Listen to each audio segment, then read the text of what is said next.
So before we start looking at the Taliesin, I'd just like to mention something else. I noticed on YouTube this week that I've actually reached 500 subscribers. Totally amazing. Thank you all for subscribing. If you are a subscriber, I never ask people to subscribe. I just do this channel as a bit of fun and my way of telling people about the hobby of live steam model locomotives. So just thank you for taking the time to click and watch the videos. So let's get back to the Taliesin. So let's take a look at the locomotive from the side. Let's start with the sort of obvious things and work our way around. The locomotive has a 044 configuration. That means there's no pony truck at the front, and there's 4 driving wheels, 2 on each side, and there's 4 trailing wheels in a bogie, 2 on each side.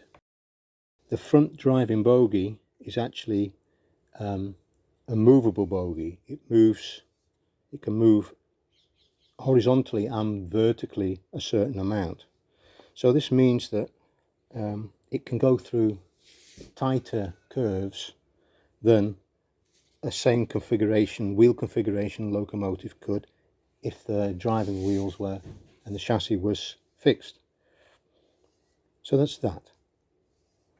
What you can also see maybe is on the top we've got this brass dome, and there's a sort of steadying piece, I don't know what it is, that leads off from and it's actually fixed to the brass dome.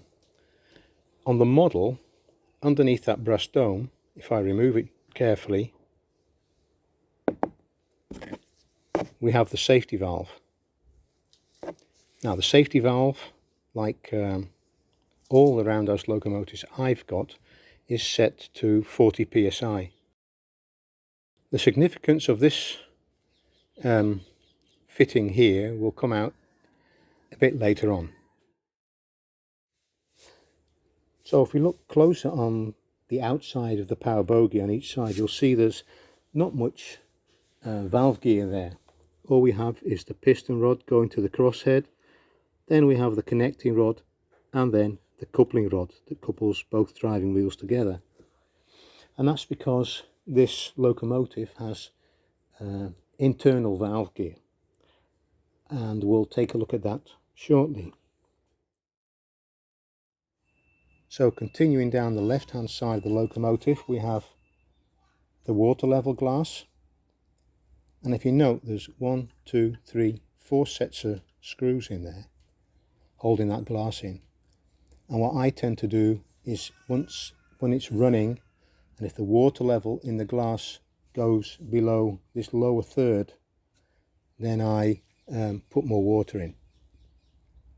What you can also see there is the pressure gauge up the top there. As I said before, running pressure is 40 psi, so we keep an eye on that. So moving along to the rear of the locomotive, we have this artificial coal load in here with a hole in the middle, and we actually fill the gas tank through that hole. And so with the coal removed, you can see the filler there and the gas tank. I think it's a square gas tank that just fits in there. So on the right hand side, here we have the gas regulator. Standard, it's a sort of round knob that you turn, but I've actually put this one on. This is an optional extra from Roundhouse. I find controlling the gas sort of blind without looking at it is easier with this one that looks like a sort of a brake lever than the round one. I've got that on most of my locomotives. And further on the right hand side there's not much to see. So let's have a look inside the cab. So let's start by removing the roof. The roof has got magnets on both ends that keeps it fixed to the body. So we'll put that to one side. Directly underneath the roof we have the battery housing. This is for 4 pen lights, and this sort of sits loose in a battery tray, and this tray is also loose. You also need to note that there's a larger gap at this end at the front of the locomotive than at the back, and that is for a reason. If I just remove the battery tray a second and get into the cab itself, on top of the boiler here in the cab there's something called a top-up valve. So with this locomotive, the amount of gas stored in the tank allows the locomotive to operate longer than on one filling of water in the boiler. So you have to top up the boiler, and you do that through the top-up valve with a top-up bottle and a plastic tube. So what else have we got? Can we see inside? So here we have the steam regulator.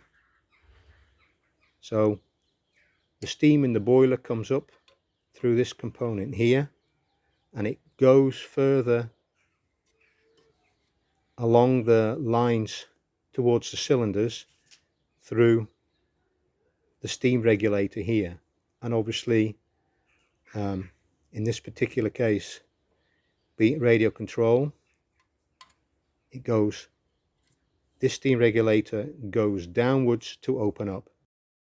Here we have the lubricator for the internal parts. It's actually called a displacement lubricator. It's a very simple and ingenious system that actually uses the steam of the locomotive to force the contents of the reservoir at a controlled pace to mix with the steam as it goes forwards and gets used in the cylinders for work. I mentioned that the steam goes through these pipes here through the lubricator, and then it goes on through the same space that the burner is in, and then the steam gets superheated and then it goes towards the cylinders. And as I said before, the cylinders there are its internal valve gear. So what I have to do now is turn the locomotive upside down to show you the rest of the mechanism of the locomotive. So let's do that now. So here we have the locomotive on its back, if you like. So this is the underside of the locomotive. Let's identify a few of the components before we get into it with the valve gear mechanism. So here is the trailing bogie, quite a simple thing, and you see here what limits the radius of the bogie is this channel here where the rear coupling comes through. Moving forward, here we have the radio control receiver with all its gubbins. Then we come into the area of the driving bogie. On this side, this is the radio control on and off switch, and here we've got the servo for forward, neutral and reverse. Okay, let's identify some components on the driving bogie then. First of all, we have the flexible steam pipe here that then joins, because of course the bogie moves backwards and forwards, and it's pivoting around the point there. That has a coupling with the copper pipe, and the copper pipe goes into the cylinder head here. I'm assuming that after that the steam gets divided to the 2 cylinders, one here and one here, and the valve chest that distributes the steam in the correct manner to the cylinders is actually underneath here, because here we have the piston rods that come out here from one cylinder and the other. There's the two piston rods. I hope you can see that. And this pipe here is the exhaust that goes down into the smoke box and the chimney there. That is not connected to a flexible pipe in any way. It's just a normal copper pipe. If you look at the rear axle of the bogie, there's two eccentrics up the rear axle. So as the steam does its work with the cylinders, and if we get this to forward is this way around, and the machine is in neutral at this moment, you'll see that there's movement of these two rods as the axle rotates. And these two rods are connected to this mechanism here. So that, but you also see at the moment that if I turn the axle, that the piston rods don't do anything because the machine is in neutral. And these piston rods are actually actuated by a lever here.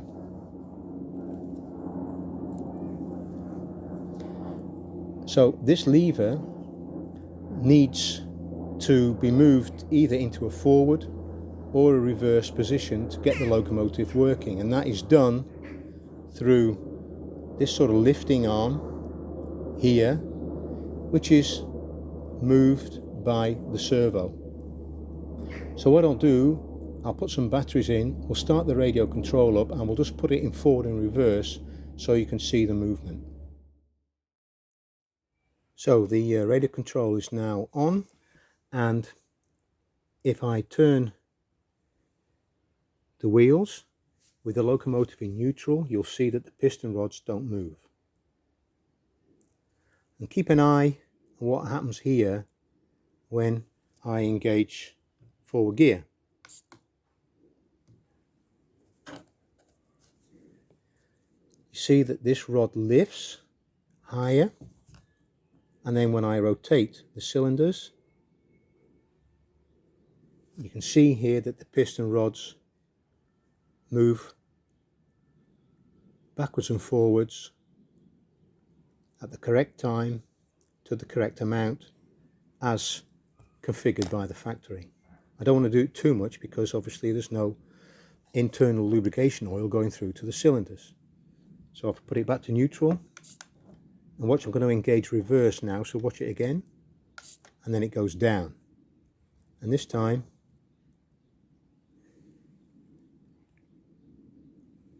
rotating the locomotive in the reverse direction, same thing happens. So the lever from the eccentric goes to this mechanism here on this axle, and that just moves backwards and forwards. This, if you look at this in reverse, it's just moving backwards and forwards, you see that? And where this rod from the piston rod is on this mechanism, that determines the direction and the timing. So we'll put it back, forward, and off we go again. You have to excuse me if I don't know all the terms for the different rods and levers and so on. Can't remember all that, but that's the general idea. I hope you can understand my explanation. One thing I would want to mention is when you go to run this locomotive, because of all this mechanism, you can't get at it when the locomotive is the right way up. So every time you want to service the machine, you have to put the engine on its back like this. So what I've done is a bit of a Heath Robinson solution with some scrap bits of wood and then some foam glued onto the wood so that it sits safe and also does not cause any problems with any of the fittings and so on.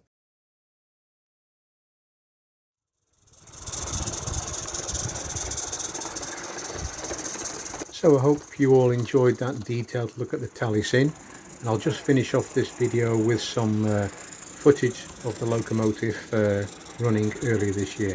Bye bye for now.